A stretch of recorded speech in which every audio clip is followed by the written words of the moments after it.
Alright, so I did have some ideas that I wanted to share about the liberty movement, whatever you want to call it, going forward.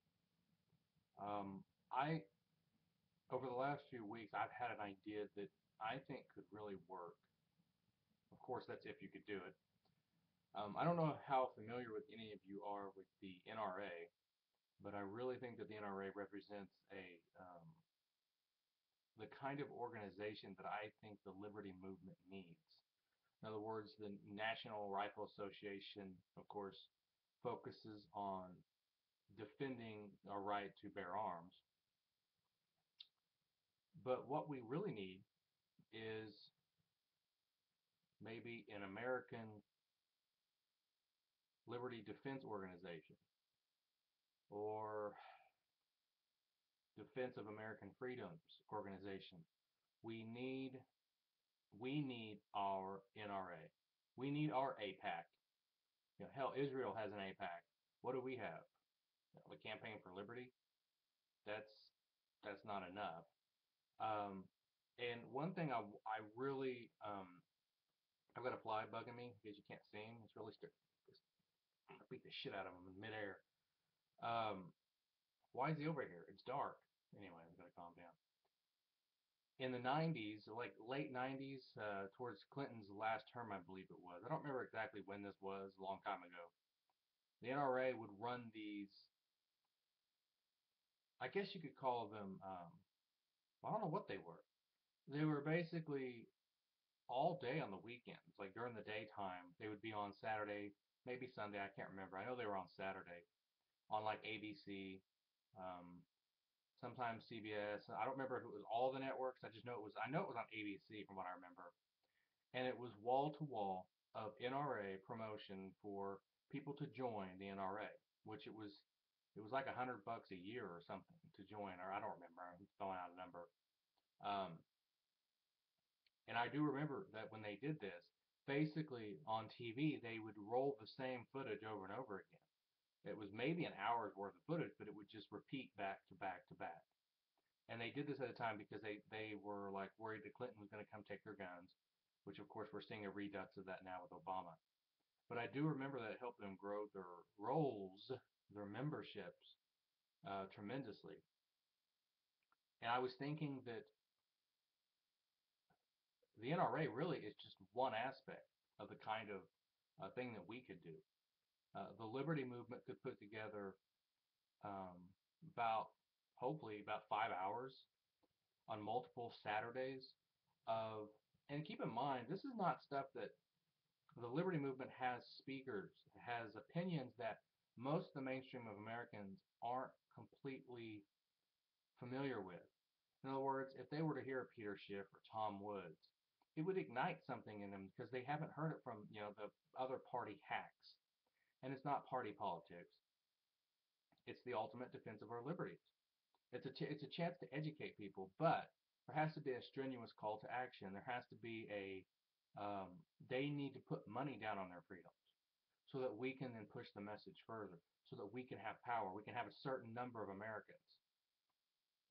We've got to stop the online stuff. We've got to start attacking the offline stuff. People. We've got to get people who aren't online all the time. It's a good way to begin your movement, but we really need to start branching out.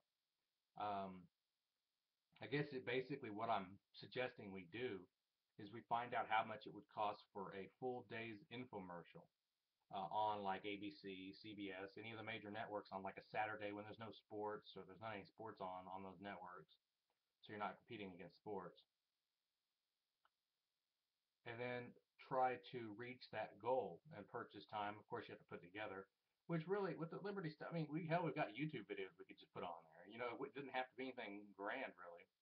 Um, but there does need to be a call to action. So you would show all these videos explaining, our liberty, our rights come from God, and what we have the liberty to do and what we don't do, and then have stories how the government is encroaching upon those liberties, how we're destroying those liberties, how we're letting government destroy those liberties, how as government gets bigger, we lose more freedoms. And as we lose more freedoms, we do not become more prosperous just because government gets bigger. We become less prosperous and look at the debt and the deficit. And then we need a call to action. And of course, you can go over a lot of stuff. The war on drugs, all this shit. I'm gonna kill this motherfucker. Calm down. Calm down. Um, so, but the call to action is for them to join, say, the Campaign for Liberty, or to donate. It might be a little different than the NRA. The NRA has a yearly membership, which to me is actually better because it keeps people coming back. At least I think that's what they did. But anyways, with the ours, it would be join the Campaign for Liberty today, or whatever it may be. Make a donation to the Campaign for Liberty today to preserve your freedoms. And if you want to get whorish, you could say that Obama wants to destroy. Um, I think you could do both.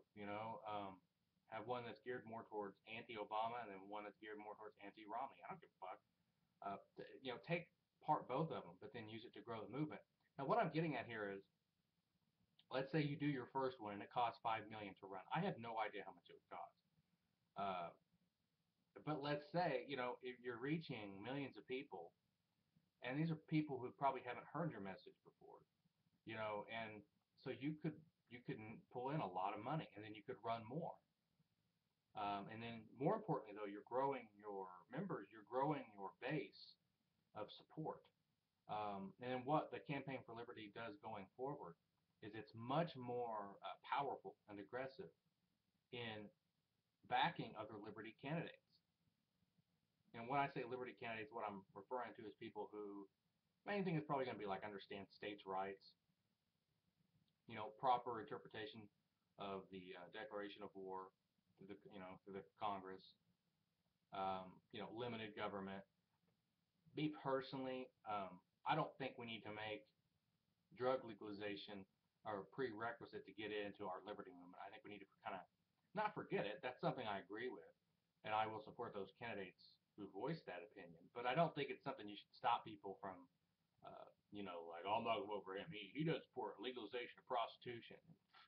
Seriously? I mean, we're going to really stop on that? So we do have to be kind of careful, in saying these are the core issues that we cannot bend on. But there are some outside issues that just right now, quite frankly, we don't have time to mess with. We don't have time to, in my opinion, we don't even have time to mess with monetary policy, unfortunately. I wish we did, but we just don't. I mean, all we can do right now, we just got to cut spending. You do that, then we can deal with monetary policy. But until we cut spending, how are we going to address monetary policy? So, and that's kind of been one of my little pet peeves with actually the Paul campaign, was their focus on monetary policy. When he would say, well, we can't get rid of the Fed overnight. So what, 50 years, 30 years? Then why are we talking about it now? To prepare him. Well, you can cut spending. Focus on that first. Focus on gutting the federal government. That should have been the only thing he talked about. That and creating jobs is a way to, after we cut spending, we promote, lower taxes, suspend the income tax, all kinds of things we could have done to just talk about the economy, jobs, jobs, jobs, the economy, jobs, jobs, and debt and deficit. All of it's sort of intertwined anyways. But anyways, I'm getting off on a pet peeve. Um, Point here is that I think that going forward, the liberty movement needs to get more offline. As a marketer, I know all about it. I mean, I make money online, so then someone says, go make money offline, I get all scared. Because it is a different animal. But we got to do it. I mean, if we really want to grow, and we are growing, it's just slow this way. But I believe we can really take it to the next level. We can educate people who, I'm telling you, the American people, if they were just educated on some of these concepts, and a debate is not the place to educate. I've said this before, but an infomercial is a good time to educate people. If they're willing, they're probably bored channel surfing and they end up watching it and they go, what's this? And then they start talking about, they could have all kinds of, stories where there's people who produce the raw milk where they send the police in to arrest or whatever the frick they were doing. It's so ridiculous. Uh, you go on and on. I mean, you can have all kinds of stories. Have all kinds of speakers, Ron Paul, Tom Woods, Peter Schiff, Judge Napolitano. Um, the Fly does not want this to happen. So, this is just one idea I've had, and I really think it would be cool. Again, I don't know how much it would cost, and I don't really care how much it would cost. Whatever it's going to cost would be worth it. It would probably take months to do enough funding for. but you would get new people in the fold. And it's very important, I think, though, if we're not to really have anyone's name on it, I don't think we should have a politician's name attached to it. And a fly just ran into my thumb, so that was kind of annoying. But anyway, we want it to be kind of like the NRA, the way they did theirs, maybe even a little different. But the reason I think that this is so utterly important is because something I'm noticing is like if I go to hotair.com or some other mainstream non-Ron Paul Republican website, but it's Republican, just not really Ron Paul's variety. They have a tendency to like they don't even know really who Tom Woods is or Peter. They may know Peter Schiff a little bit, but Peter Schiff or Tom Woods or someone like them will put out a really awesome video that you would think most Republicans would be like, oh wow, that's epic because he's kicking some Democrats' ass or something. But they steer clear of them a lot. And so I've made it my personal effort to every time Peter Schiff or someone like him comes out with a really good video that I think their audience would like, I email it to them every single time because we need people like that. We need them out um, infiltrating, getting views, getting hits, getting watched on TV. Because that's how we slowly turn the tide. We slowly turn them over to our side. Because if you can get them in through economics, like Peter Schiff can, you might be able he can then listen to them talk about foreign policy. And how then he understands that, well, Peter Schiff is freaking smart on the economy. He's probably pretty smart on foreign policy, and he's more willing to listen. As opposed to a political debate, it's not the form, in my opinion. I know it sounds stupid, but these debates today aren't really debates. They're just beauty pageants. But anyways, the point is, now, actually, Peter Schiff did get a video on hotair.com with the one where of course, he's interviewing Democrats. I sent it to him fully expecting it not to be posted, to be honest, even though it's exactly the kind of crap that they look for. Anything to demonize the Democrats. That's all about. It's all about demonizing Democrats. Republicans are cool. Republicans are perfect. They're fine. I can't stand that stuff. But anyways, it doesn't matter. And, that wasn't really Peter Schiff's intention to, because he certainly has his problems with Republicans. So, but I think that's something, moving forward, we do need more voices for the liberty cause.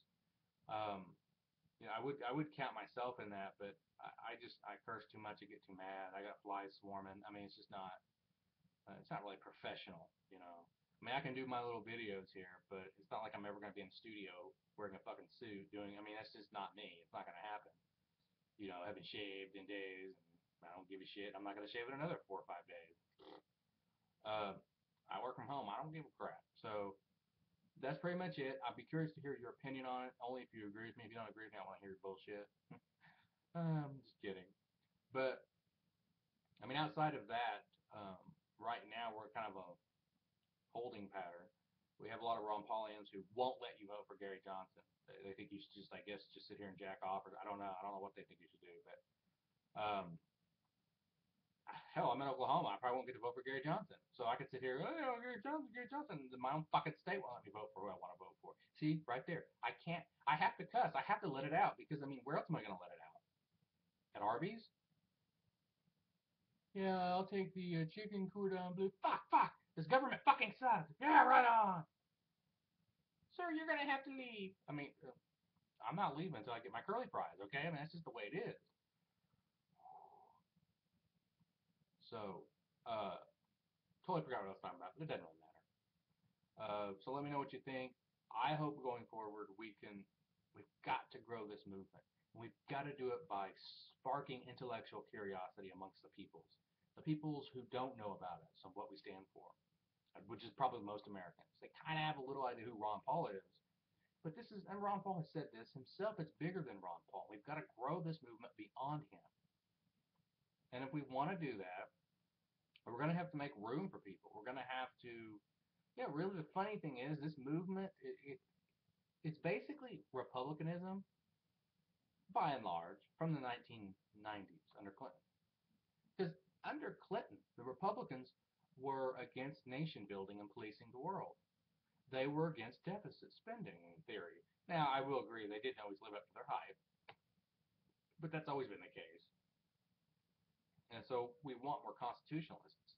But hell, a 1990s Republican today would look pretty good on paper. You start looking at their positions like, damn, that's not too bad. 70-80% agreement. Now, whether they live up to it, that's always going to be an issue. I don't care who it is, but unless it's Ron Paul, of course. But so going forward, we'll see where we go. 15-minute video, way too long. I gotta stop this video. I gotta get something to eat, but first I gotta kill this fly, so it's gonna get it. See ya.